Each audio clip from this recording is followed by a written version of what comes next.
Welcome to another edition of wrong podcast. Let's start that over. Cut. And by the way, since this is not live, you can, if we need to take our time, we can. Okay, cool. Okay. 3, 2, 1. Welcome to another edition of One More Light with me, VAL KLEINHANS. Super excited to spend some time with Alyssa Mancao today. Leah is what she likes to go by, and she is a therapist, a speaker, a writer, and advisor who believes in compassion and the power of human connection as serious mental health tools. They can help. Leah, welcome. Thank you for being here. Thank you so much. I'm so excited to be here with you today. Yes, I've got so much to talk about, so much to ask. First things first, where did your own mental health journey take you? Yeah, well, so I am Filipino immigrant, and I remember the very first time the doctor addressed I had anxiety. I was in high school and my chest was hurting so bad. I was like, I'm having a heart attack.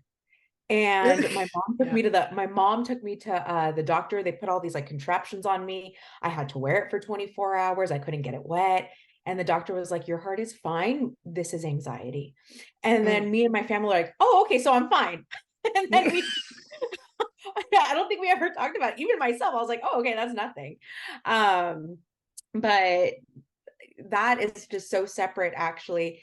I ended up going to grad school to become a social worker because I was more interested in social justice and activism. And so I actually fell into therapy by accident. By accident. Okay, so what were the circumstances around that? Yeah, so I got my bachelor's degree in sociology. And then, like most people who graduate with a bachelor's degree in sociology, it's like, well, what can I do with this? And then, Okay. and then, so grad school was the next step. I really love human connection, social justice, and addressing social inequality. So I naturally got my master's degree in social work, thinking I was going to do more community organization. All of my internships ended up being therapy positions, and that's how I ended up becoming a therapist. That makes so much sense because as we Mhm. see marginalized groups of people in this country and you wanting to be their advocate, I understand Mhm. why you want to be their advocate. These people are suffering with their mental health purely Mhm. because they are put, at the bottom of our pedestal just because that's how our society rolls. So it's awesome to see that, you recognize that and you want to take charge and you want to be an advocate. At what point did you decide that you wanted to be a voice? I feel like I don't think it was something that I decided. I think it was just something that I've always known I wanted to do. Mhm. Even in my work with working in community mental health, to be a voice for my clients, to advocate for them and getting jobs, to advocate for them and getting accommodations at their work. It's just something that's always been in me. Yeah. Accommodations are super important, even as kids. I mean, I remember I had a hard time getting just like a basic IEP, which I don't know how many people even know what that is, but it is essentially legal accommodations that you can get in the public school system here in the States where, if you work with a doctor and get it evaluated, you might be able to get accommodations like extra time on tests, or in my case, since I was more of a verbal learner and I learned better with exact direction, I got to like tape record classes and play it back. And so that Mhm. was helpful. Yeah. And those sorts of accommodations are important. And it doesn't just stop at childhood, it goes into adulthood as well. What kind of things were you seeing that were really helpful for the people that you were helping? What sort of accommodations were they needing and were you able to help them with? So actually, just to take it back a little bit, I really appreciate you bringing up the IEP because that's something a lot of people don't even know exists, especially Right. Yeah, that's true. minority families. They don't know. They don't know Ask that their about it. children can Yeah. get accommodations and things like that. And they don't know that it is a legal document and whatever is said in there, their child has to receive.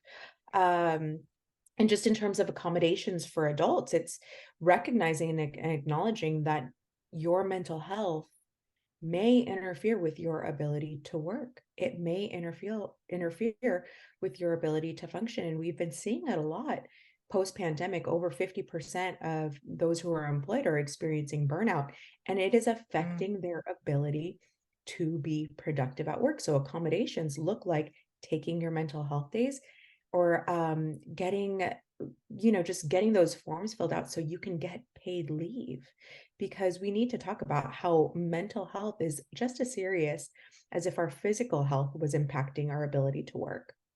Yeah, a lot of people don't know you can use FMLA, the adult version, I'll call it, for Yes. that Mhm, for that too, really, because I went through a really bad episode of suicidal ideation and mhm, went to an outpatient treatment program for it, and it was like a month and a half long. So to do this, I had no idea how I was gonna get that time off, but I knew I wanted to go through the program. So I went to my employer and thankfully they were honest about it and they were like, "Well, you do have FMLA." And I was like, "What's that?"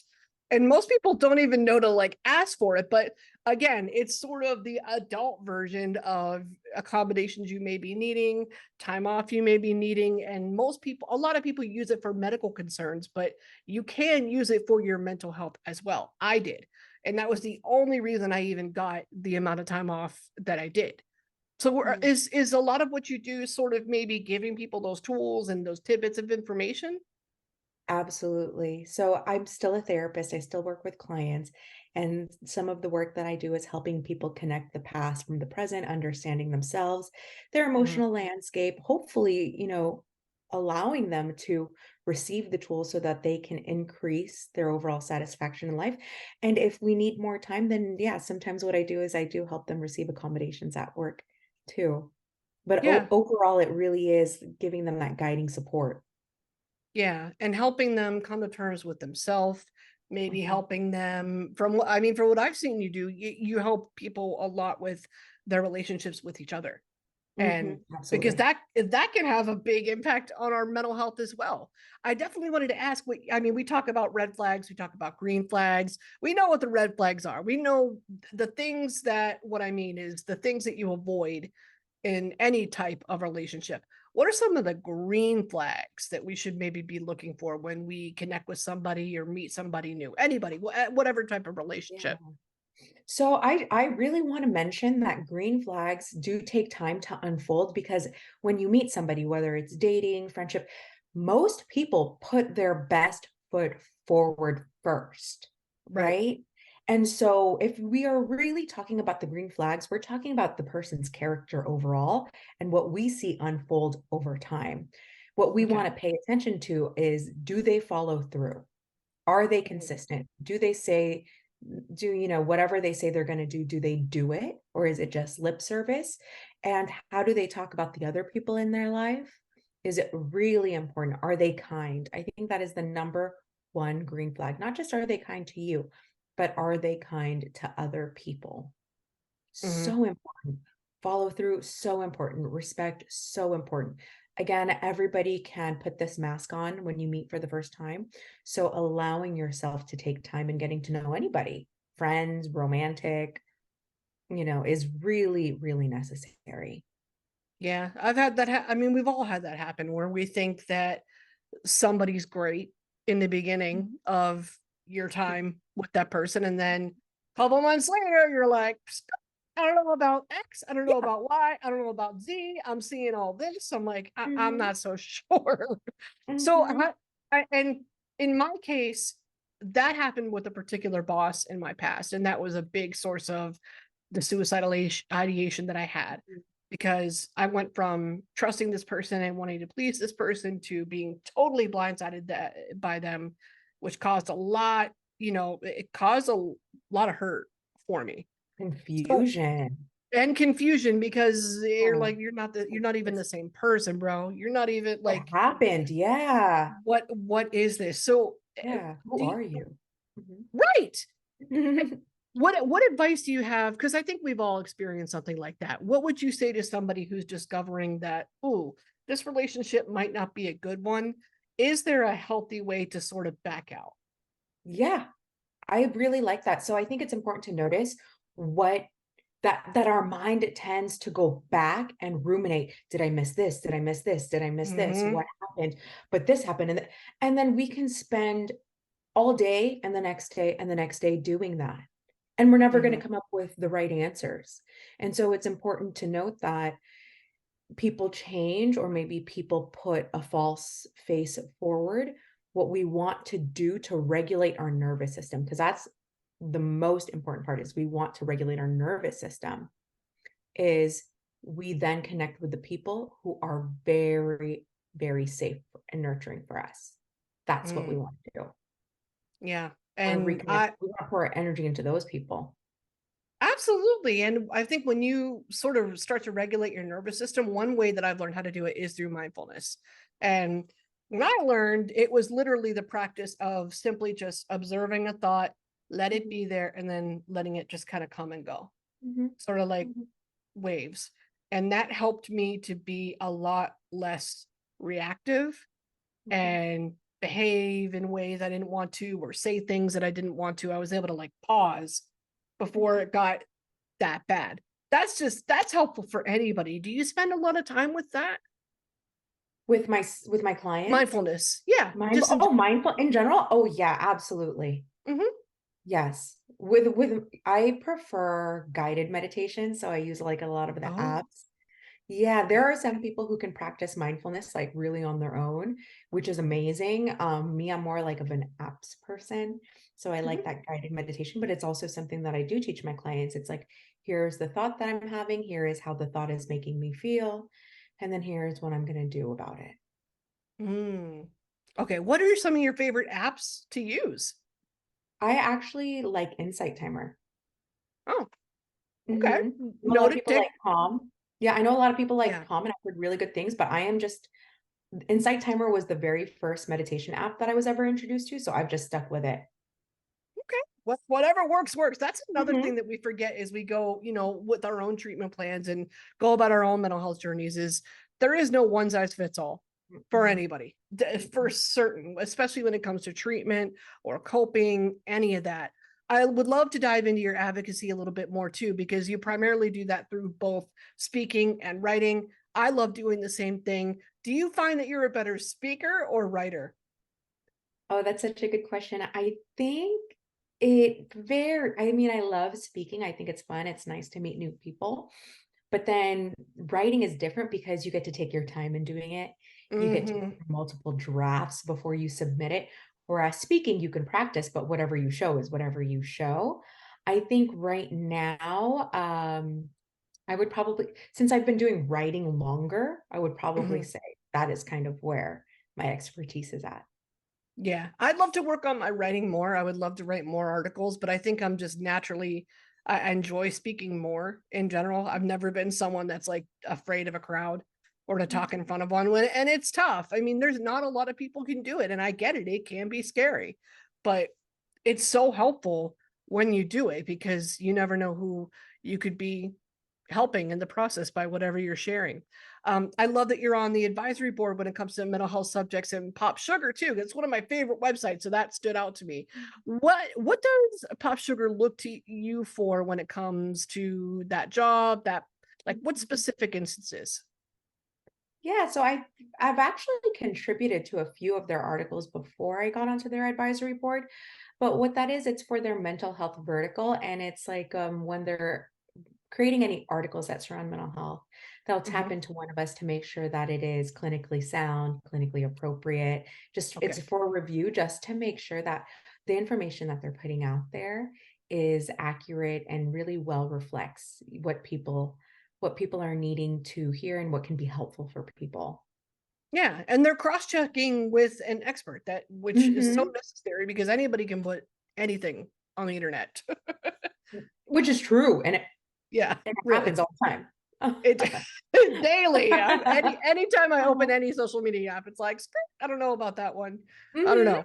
But Hmm. Yeah. Yeah. We need a vetting process. We we do. We really, need something. But that's a we, good that's a solid one. What do you find that, most people have you ever had like somewhat of an advice column ish where you're sort of like responding to writings or things that maybe come your way, emails that come your way? I don't have like a formal advice column, but on my Instagram stories, what I'll do occasionally is I'll do an ask me anything. And that's Mhm. usually when people take the opportunity to ask me anything about what it is that they're going through. Yeah. What's some of your favorite things that you've written? Oh gosh, so many. My jam used to be writing on narcissism and sociopathy. That's Oh been, boy. yeah, that's been I think it's important because a lot of people um, have had, I would say, experience with just whether or not it's a full-blown narcissistic personality disorder, but somebody with narcissistic traits that have like greatly offended them and their well-being. So those are some of the things that I've talked about. I've also written about infidelity and Mm, betrayal because that is something that a lot of people have also experienced, and that's an experience that a lot of people feel really isolated on. yeah. And they shouldn't be because it happens. I mean, I think Mhm. all of us know at least one couple that's Mhm. experienced that at some point in their Yeah. relationship. What Mhm. is next for you? What are you looking forward to? What can we look forward to coming from you? Let's see. So, I mean, I own a group practice, so hopefully, rehoning and focusing on that. But also, I'm based in LA, and so one of the things that I've been doing is more in-person community events. So I did a Okay. journaling workshop, I did a panel. This Friday, I'll be doing another journaling workshop. And I'm just hoping, more people will be able to show up to these events. One of the things that I really love about these events is making friends as an adult is hard. And that's Yes. something across, yeah, thank you. That is something across the board with my adult clients. It's like, where Mhm. are all the cool people? Yeah, And I'm or just like, even like, yeah, or the people that have the same interests as me. I did a whole episode just oh, you about, did? I swear to you, because I've run into it too. It's like, I mean, for me, there was another layer to it because I moved from somewhere that's not my hometown. And Mhm. anytime you move somewhere new, obviously it takes time to kind of find your community, your tribe, whatever it is you want to call it. But just in general, we get like adults get very lost in their own responsibilities. And I understand how that happens, but I think that is what happens. And I think that's what sort of puts up that barrier when it comes to making time for other things. We see friends as like free time and frivolous and not as important as a job or childcare or being there for your spouse or whatever. Do they do you when you talk with clients about this and you go out in the street and you hear people talk about how hard it is to find friends, is that what they're usually saying, that all these things are getting in the way? It's so many things. Okay, so it's like what you said, right? It's you didn't grow up in the exact same place your whole life. Mhm. Right? So if you move around it, and this was in the era of, for millennials, there were no ways to keep in touch like there is now, Yeah.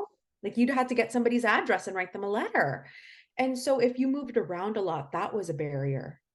Mhm. And if you never went to college, right? Because sometimes people say, oh, these are my friends from college. Then it's like, then there really was no opportunity for you to make these friendships where other people were making friendships. I'm noticing now with this era and generation, so many people are entrepreneurs. So they're Mhm. not meeting people at work anymore. They're not making friends with people at work. They're not making friends with people at places where they would go to often. Because if you're an entrepreneur, you're likely solo working all the time. Mhm. And so, yeah, that is a barrier. It's just moving around a lot and being independent in your work. So you're not really doing anything enough where you would see the same people all the time. Yeah. Have Mhm. you Oh, dived into, hey, try this and this might help? Like, have you ever offered advice as far as this goes to anybody? absolutely. What Absolutely. would you normally say? Well, I think it has so many multiple prongs, right? The first is the way we speak to ourselves, Mm, right? Because sometimes when somebody is struggling with finding friends as an adult, there's this narrative of something's wrong with me. I'm I'm too weird, or I'm too this, or like maybe I just don't have my people, right? There becomes this like some sort of like self blame, mm, which isn't true. It's just like dating. It really is just like dating. It takes a while to find the people that you really vibe with. And so we want to change the language. Like my people are out there and it's going to take time, but it doesn't mean there's anything wrong with me if I haven't found it yet. And right. then the recommendation is you got to go out. You got to get outside of your house. You have to do Mhm, something enough. whether Yeah. it is like some sort of a ceramics class or fitness class or painting class or cooking class. You have to do something enough and consistently to be able to see the same people over and over. Now, don't go just to go, like do the things you like. That way you already have this thing in common. And that, Right. yeah, don't just like show up to these like meetups and then you have nothing in common with these people because you just went to a random meetup. Do the things Mhm. you like. Um, and that's what I like about hosting these events in LA because I'll see people leave with a new friend, or I'll see people Mm. exchange numbers with someone. I'm like, yes, this is good. Adults making friends because we need that. No, We we need definitely that. do. I've found the same thing lately. Like Mhm. there's this little local group. It's called like Ladies Supper Club. Really, I mean, I have some things in common with these women, but the one thing we do have in common is that we're all local. So that's a start. And Mhm. then one time I might meet with other podcasters, or one time I might meet with other content creators. There you go. We sort of like doing the same things. That's just some examples of how I've done it because I've been asked the same question. And it does take time. We have to be willing to be patient with it as well. And So put other ourselves out there. Sorry. And we have to put ourselves out yeah, there. You see somebody you like. It sounds weird, but you see somebody you like and you ask like, hey, do you want to get coffee one day? Or hey, you seem pretty cool. I'm, looking to make friends in the area. Would you want to just hang out one day? We yeah. have to put ourselves out there.